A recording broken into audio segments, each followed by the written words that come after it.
Good morning. How are you this morning? Good, wonderful. I'm Teresita Hurtado Ramos. I use pronouns she, her, and hers, and I'm the Assistant Director of the Office of Diversity and Inclusion and co-chair of the Equity and Diversity Conference Planning Committee.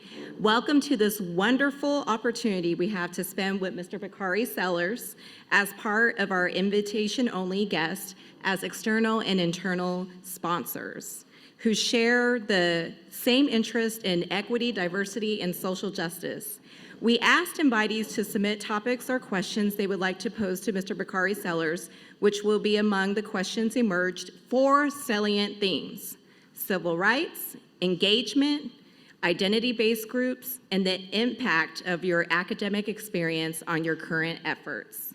We will model this conversation per our Director of Diversity and Inclusion, Shani Barrax Moore, posing one selected question from each of these categories to Mr. Bakari Sellers, on which we will spend about 5 minutes each. As we are on a tight schedule, since Mr. Bakari Sellers will be delivering our Equity and Diversity Conference keynote presented by Peterbilt immediately after this discussion, I will function as the timekeeper so that we will have some limited time at the end for questions.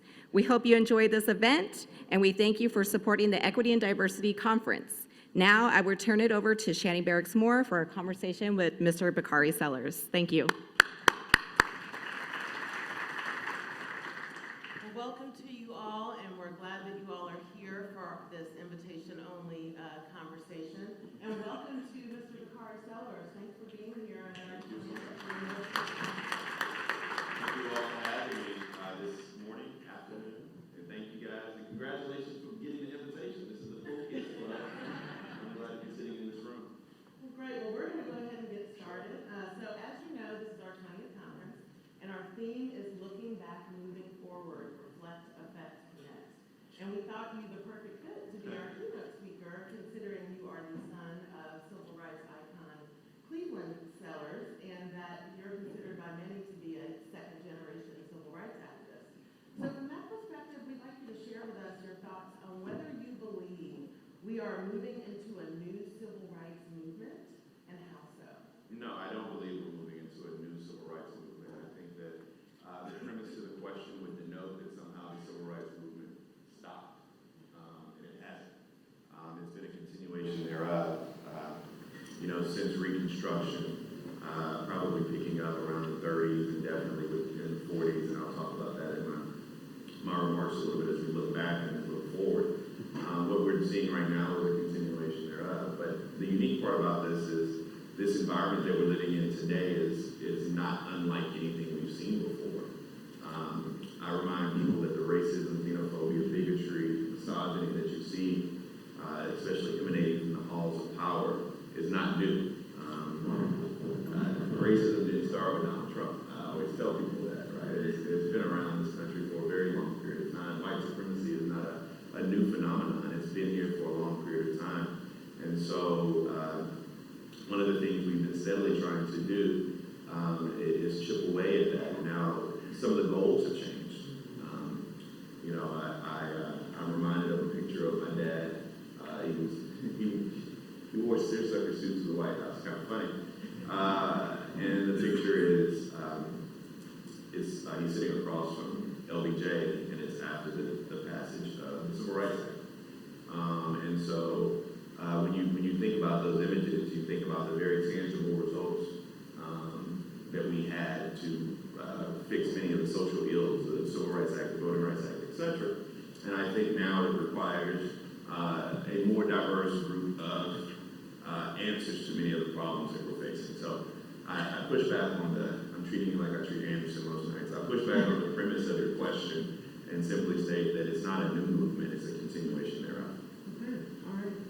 So the next question is about engagement, and it's kind of a follow-up to the previous question. As you know, apathy can often be just as damaging as active resistance. And I've said to Teresita that one of your favorite quotes that I've heard you say, which I'm going to go ahead and repeat it because I think it's fabulous.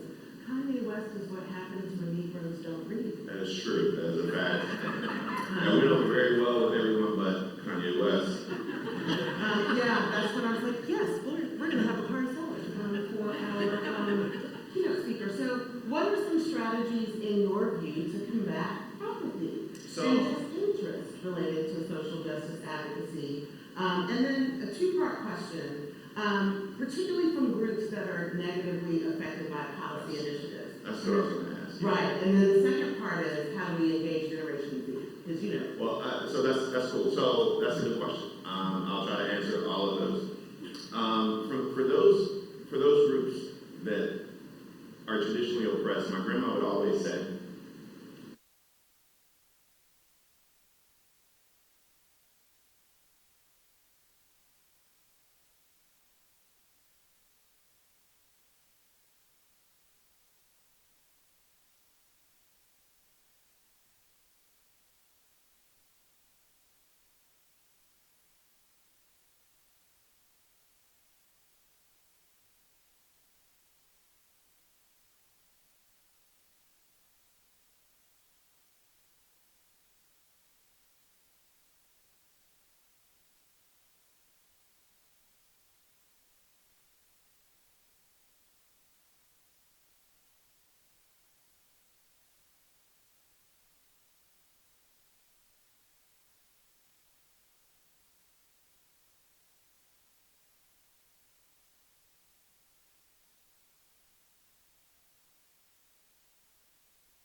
know what it means anymore, but I'm gonna act like it means like good white people, right? And we talk about a continuum of allies, advocates, and accomplices. So we're trying to get folks to accomplish it.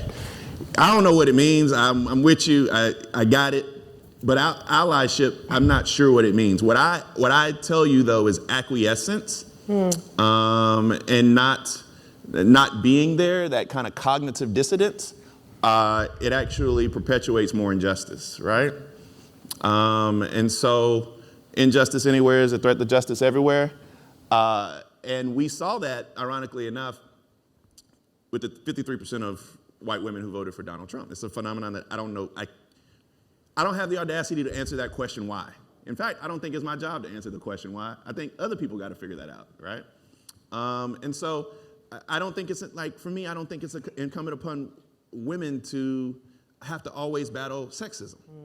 Why do black people have to fix racism? Like, that's not the way this thing is supposed to work. The last question you ask is the most interesting because I ain't worried about Generation Z at all. In fact, they're better than all of us. It's a fascinating generation. I don't know if you remember, but like 5 years ago, we were worried about them eating Tide Pods, right? You remember that? It was they are fundamentally weird creatures, but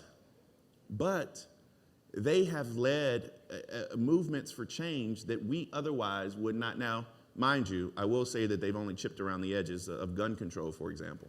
I'm somebody who believes that if you walk into a school and you murder 26 little white kids and nothing changes, nothing is going to change, right? However, Generation Z has actually got to the point where they're actually chipping away and moving us forward when it comes to common sense gun reform. So I'm not worried about them at all. They have the entire world at their fingertips, and they are changing the way that we look at the world through their activism. Okay, great. Okay, and this, all of these questions are leading into each other, so this is great. So the next question theme is about identity-based groups, right? And so we at UNT, much like many of our corporate guests today, have identity-based groups such as employee resource groups, which are sometimes called business resource groups, used to be called affinity groups. We have student clubs that are identity-based, and other groups formed to develop bonding capital among their members and a sense of belonging. So this year we have a corporate track of workshops, and this came from one of our corporate attendees, and they'd like to know your perspective on the advantages and disadvantages of these types of groups within for-profit entities. That's a loaded question. It's a That's smart good group of question. people Yeah, here. that's a very, very smart question. They're necessary. The reason they're necessary is because there have to be places where people can feel comfortable in their own skin. There's also something else that's very important, especially in for-profit corporate America. People aren't intentional about diversity. You have to be very intentional in your pursuit of diversity. I was working with a young man named Sean Combs. That's a name drop. Also known as Diddy. And he said, I never want the illusion of inclusion. What people do, especially in corporate America, is they sit one woman, one black person, one immigrant around a table in a room, and then they don't listen to them.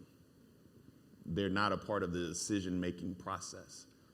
It's not intentional. It's just the illusion of inclusion.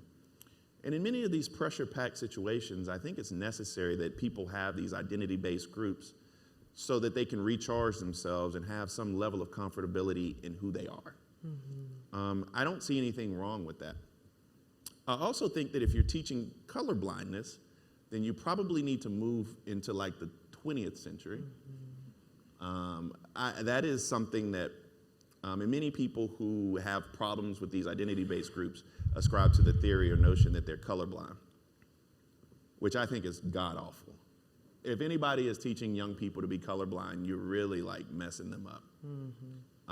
I don't want you to not see color.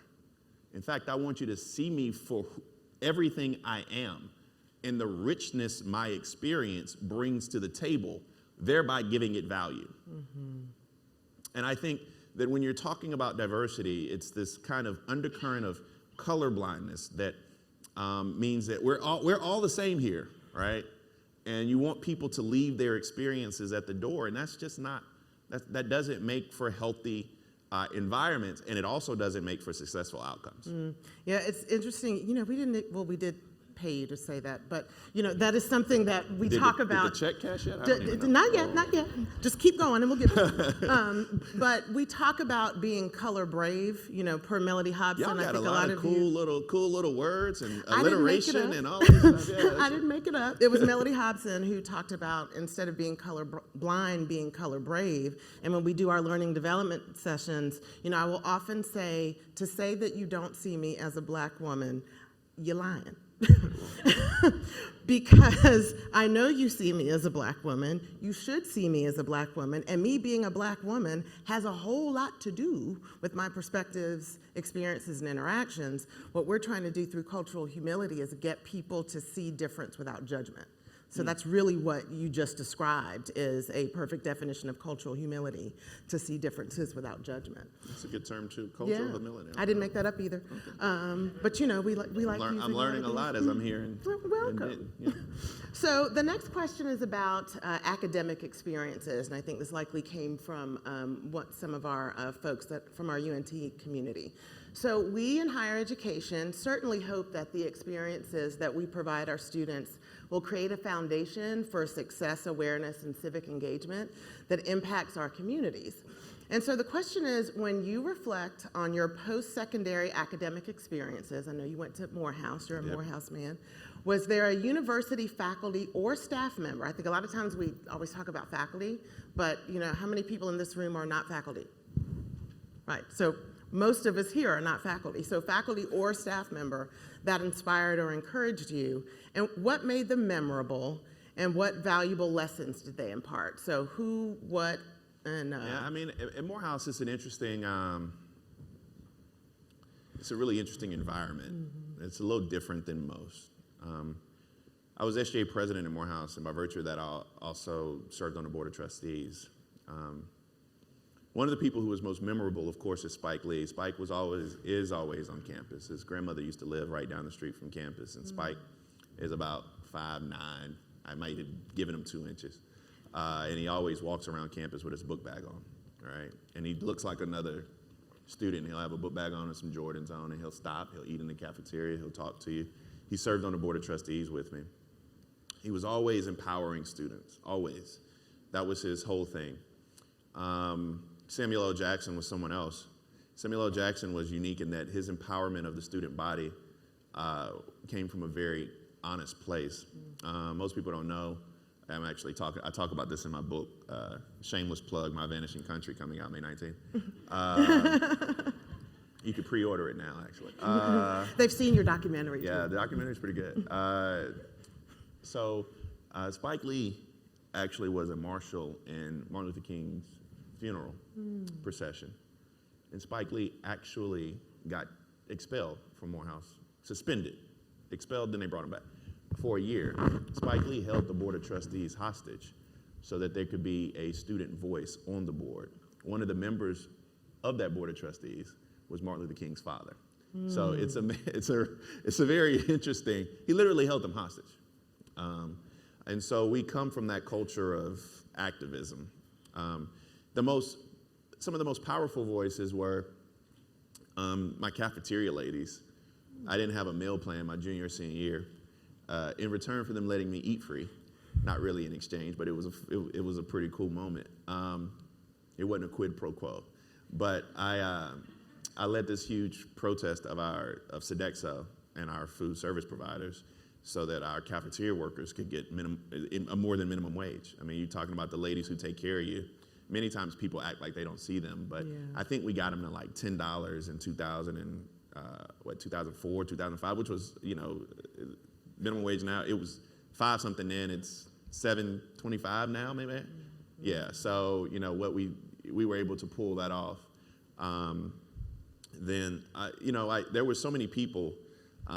It was a very Julian Bond, of course, was probably I call him Uncle Julian, but he was probably the closest person that was to me in helping that. I believe in co-curricular experiences, not extracurricular, but co-curricular experiences, helping to round out young people, encouraging your students to work on Capitol Hill, to work in Austin, to work for nonprofits, making sure that even the smartest students get out. And I also encourage you to take your leadership outside of the gates of your campus and become intricately involved in the city around you. Right? A lot of times that's not something that's done, but a lot of times we actually don't teach students like real things that they can use. And that comes from my law school perspective. They don't teach you anything in law school about practicing law, right? That's just not what they do. And a lot of times on college campuses, we forget that people won't be students. their entire life. But you have very valuable resources here on campus that can help benefit and uplift an entire community outside the gates. What does that mean? You probably have children of undocumented immigrants on your campus.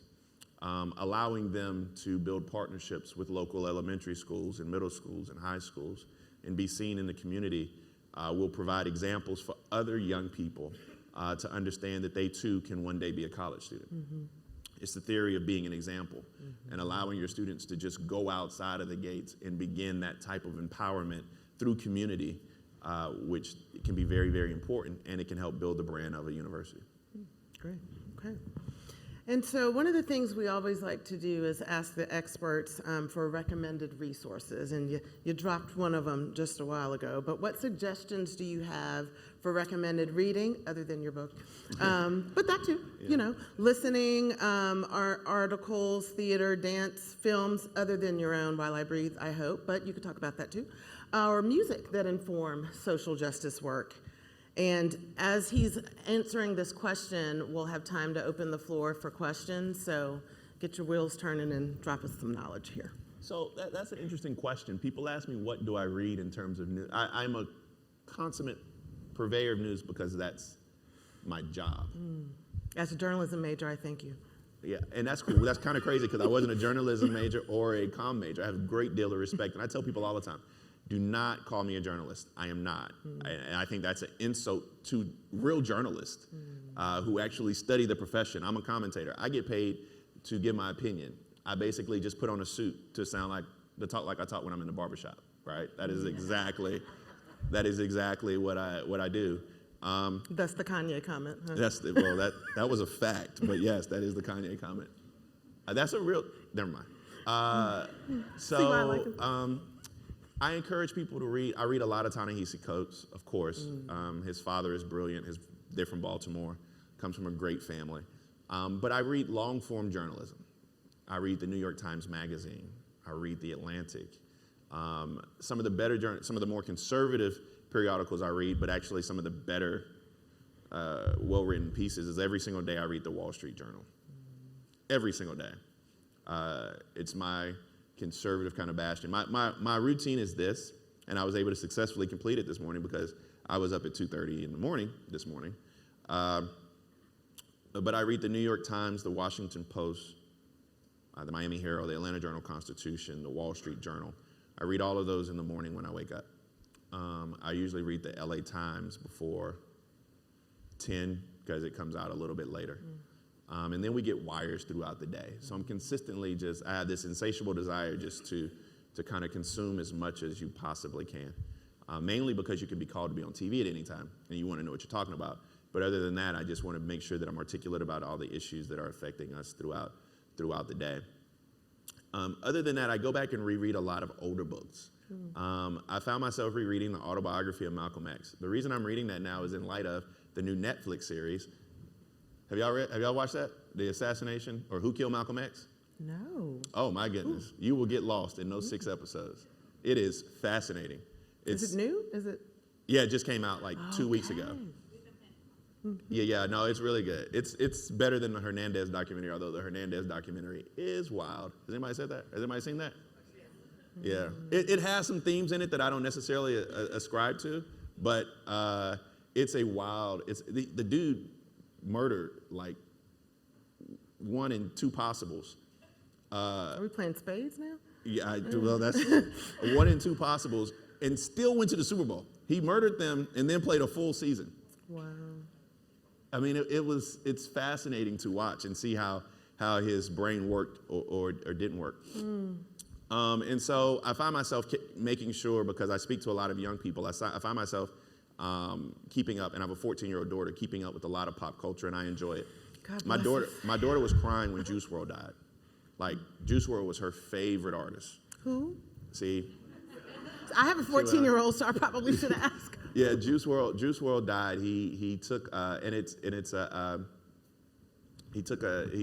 He got stopped at the Midway Airport coming off a private plane, and he got scared, somewhat scared.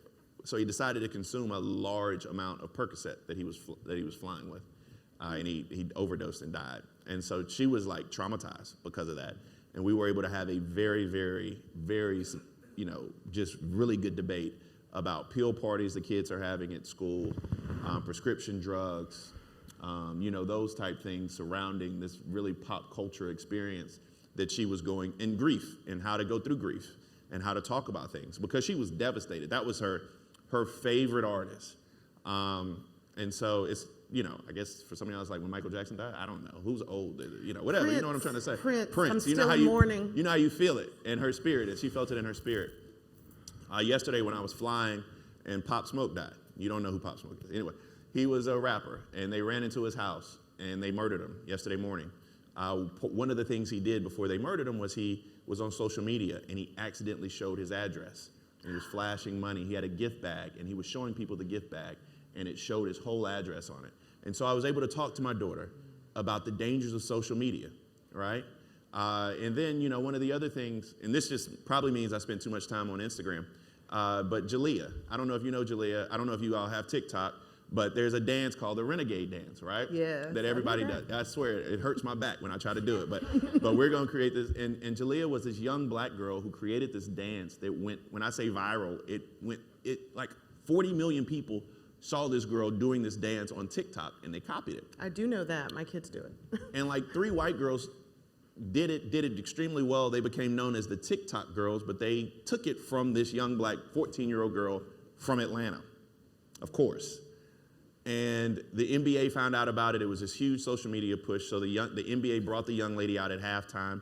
She danced. She got her recognition. And then yesterday, Michelle Obama tweeted her and said, "We saw you killing it, Jalea." Now she has a social media presence that's like 1.5 million people. She's going to be able to she's now going to be her own little business because she's able to go on Instagram and post ads and do different things. It's going to change her family's life, all because she was able to get the recognition. And I was able to have another conversation with my daughter about how you should always make sure that you take ownership of who you are and the things that you do, and have pride in it, and have pride in your culture. And one day you'll be able to have some semblance of success too. So I read a lot, and I really stay up to date on pop culture because it's necessary in my life.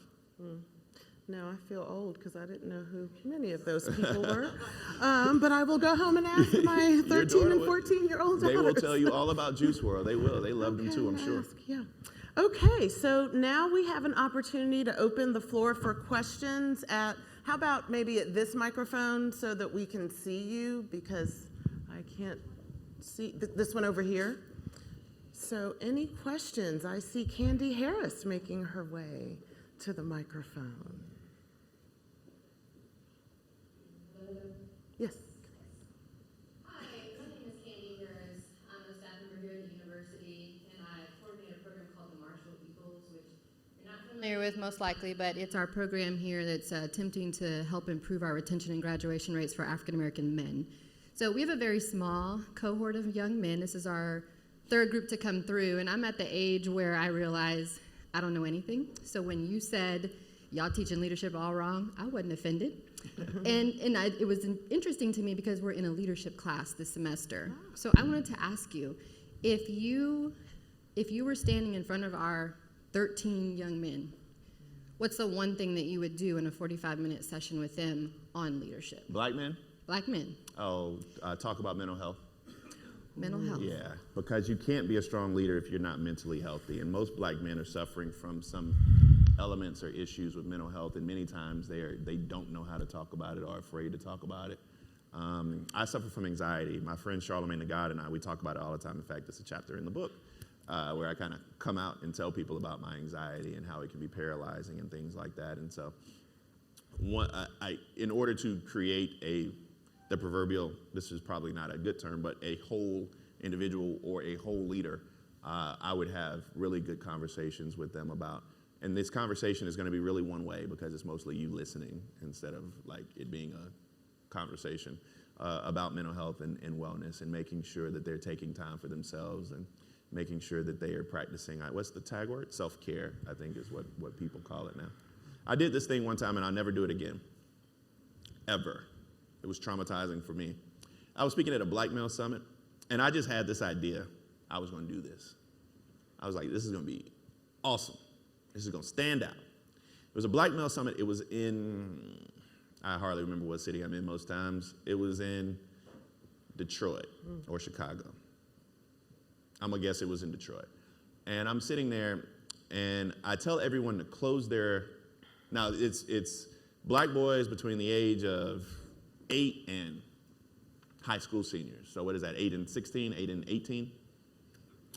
It's like 400 people in the room.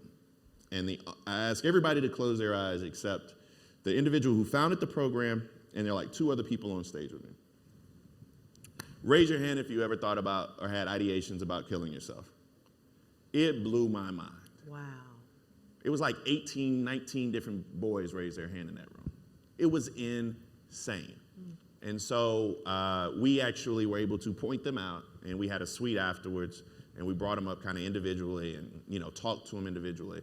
I'm never doing that again. I'm not built for that. I don't have the training to do that that's necessary. I don't have the emotional cope. I can't cope emotionally with all of that. But you would be really surprised to see the type of mental anguish that most African-American boys and men go through. So that would be what I would do, which also ties into politically why I can't stand Michael Bloomberg. I know we're not going down that path, but I will tell you that when you think about, when you hear Michael Bloomberg's, and this is just kind of how you correlate things, when you hear Michael Bloomberg talk about stop and frisk, and you hear him say that, the majority of the crime, we put all the police officers in black communities because that's where the crime is, and what we do is we just grab them and throw them up against the wall and we frisk them, regardless. And all that sounds to me is a perpetuation of trauma. So you wonder why they run from the police. You think you're going to sit there, as Trevor Noah said, and let the bully tee up and hit you again? No. And people are like, why are you disrespecting law enforcement? Why all of a sudden is it F the police? It's because they stopped me 13 times when I was 14 years old. Right. Like, I don't have any trust, and I wasn't doing anything. I was on my way to school. And so it kind of builds this nexus of trauma as I analyze things politically, that's my truth as I try to tell the viewers. Racial battle fatigue. I mean, that's certainly how racial battle fatigue. Man, y'all got a bunch of, I need to write these. And we have actually, Welcome to academia. and we actually have all a the workshop this afternoon on racial battle fatigue in a sense. Yes. Anyone else? Got all these fancy words and names for stuff. I'm gonna sound It's a smart lot on of TV. syllables. Hi, my name is Aisha Johnson. I'm a staff member here at UNT. I just wanted to ask, what would be your advice to managers or administration who may not be aware of the fact that they are already diverse and they are intentionally diverse, but their issue may be more so inclusion and equity. And so the focus is more on diversity, but diversity is already happening, but the inclusion and the equity is sorely lacking. Yeah. And so they're just kind of needing, what would you tell them if they're like, well, I don't know what to do, or we didn't even know we had this issue? Well, that's a communication issue. It's also an education issue. And it also depends on how much time you have, because this is the deeper conversation. And I'm sure you guys are all aware of the difference between equity and equality, right? It's like whole seminars taught on the difference between the two. And some people still don't understand. A lot of times what we have to encourage leaders to do, and this is where leaders sometimes fail, they have blind spots, is you have to meet people where they are. And so I would encourage those individuals who are part of this diverse cohort to bring that leader to them, probably not in a academic or business-like setting. I don't even know if the rules allow for you to have office happy hours or stuff like Well, that. shameless plug, we have our 5-module series, Inclusion, Equity, and Community Building, that addresses all of those things like equality and equity and privilege. Yeah, and so a lot of times it comes from, and I was going to say, a lot of times it comes from that manager or leader's blind spot comes from a position of some type of privilege. Whether or not it's some male privilege or some white privilege or whatever it may be. And sometimes you just have to sit down and help them acknowledge that privilege truly exists. I was talking to Mayor Mitch Landrieu, who I absolutely love and adore, former mayor of New Orleans, former lieutenant governor of Louisiana. And he has this new project where they go around South and they're doing 1,500 interviews of people talking about race.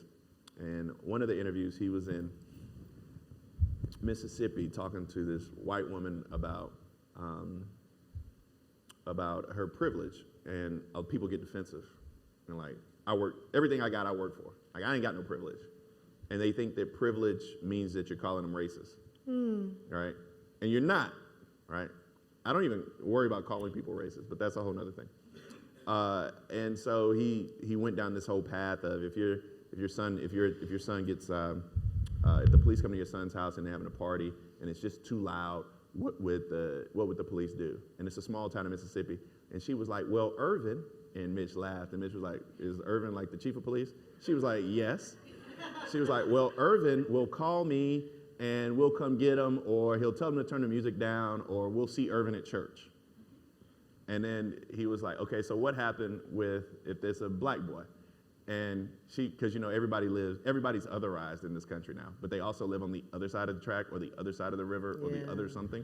And she was like, well, he lives on the other side of town, on the other side of the river. And because that's where all the blacks live. And, they'll probably arrest him or write him a ticket.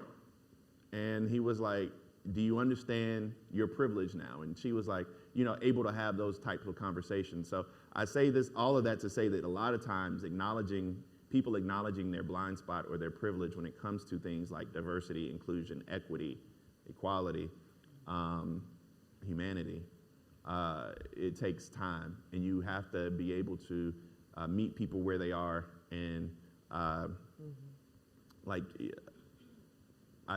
don't know the word, but kind of disarm. You got to disarm the conversation. And we often like to say limited perspectives rather than blind spot, just because that's more inclusive language. So another new term for Yeah, you. no, I like blind spot. Blind spot just it rings to me. It's One something more question and quick response. Yes. Hi, I'm Tony Carey. I'm a faculty member in the political science department. First, I remember a interview where I recall you saying you were an early endorser of Kamala Harris. I was, yes. So the first thing I want to ask is, what do you think explains her unsuccessful run for the presidency? And then I also wanted to ask you, from what you gather from the election as it's going right now, what explains, despite the Democratic Party being as racially, ethnically diverse as it currently is, why from your estimation, have we sort of been moving in this direction where the candidates and the potential nominees look the way they currently do? Yeah, so the first question is twofold. One, I mean, it was a very practical problem. I tried to get her to press through, and then I tell people she auntied me. She was like, Bakari, if I can't win, I'm not just going to be running. If I don't have the resources, I'm not going to have people out there doing the work for me, knowing that I don't have a path because I don't have the resources. We ran into a real serious money problem. The other part is twofold, but it's along the same lines. Her campaign was interesting because her campaign team from California, they were really good in California. They had no idea how to run a presidential race, which a lot of people don't. It's a difficult thing to do. So they were making some mistakes because they weren't sure, they weren't able to figure out, and they were able to figure it out late because she became a much better candidate like right before she got out. But they were having trouble running a black woman for president. The interesting part is, I refer to this as a political collision. The media also had no idea how to cover a black woman running for president.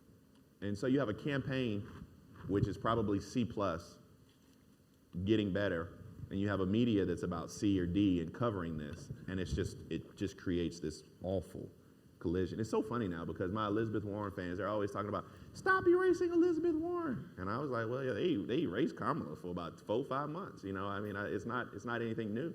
What does that look like, though, that they didn't know how to cover a black woman? It's very difficult. So it's difficult because they hadn't seen one. There hadn't been one in this new environment. For example, Politico would write stories about Kamala Harris, and they would go get quotes from Willie Brown.